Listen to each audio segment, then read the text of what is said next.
This past January, storms battered several properties in Guadalupe, displacing roughly 20 people from their homes. However, after the most recent downpour that struck the community, the city was left mostly immune from those same impacts. KSBY's Jacob Dizon finds out why.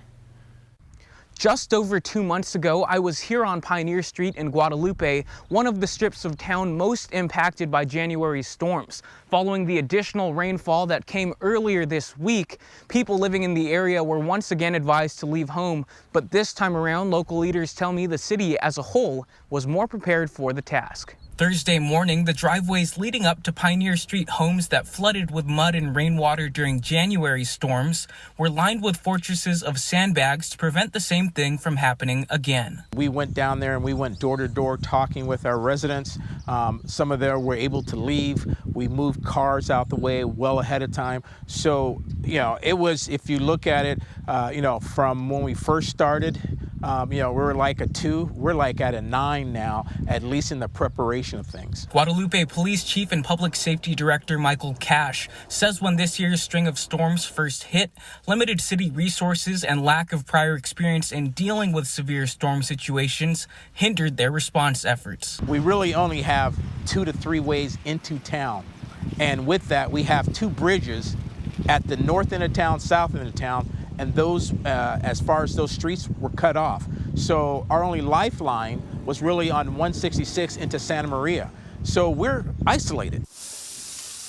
As a result, since January's storms and throughout the others that followed, locals like Marcus Sanchez have stepped in to lend a hand. During the flood over here, when everyone's houses got washed away, the city put them up in the apartment complex, and they came to us and like, hey dude, all these people lost everything, so can you cook for them?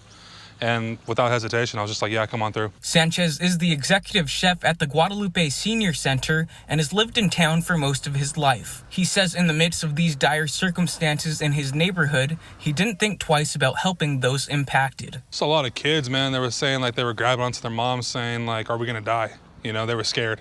So that sucked to hear. But I mean, it was nice to have them come in and eat a hot meal. He says the senior center will continue providing meals and groceries to anyone affected by upcoming rainfall. Other lifelong neighbors in Guadalupe admit it's been an adjustment getting used to preparing for and dealing with the impacts of storm after storm. The flooding went down to our Guadalupe Park, Leroy Park, flooded a lot of the areas off Pioneer. It's an economic impact, severe impact. It's hitting everybody. Chief Michael Cash says crews have been monitoring conditions along the Santa Maria River, adding that as water levels have gradually receded, the city's expectation for future flooding has come down too. In Guadalupe, Jacob Dizon, KSBY News. The evacuation warning for people living on Pioneer Street was lifted yesterday morning.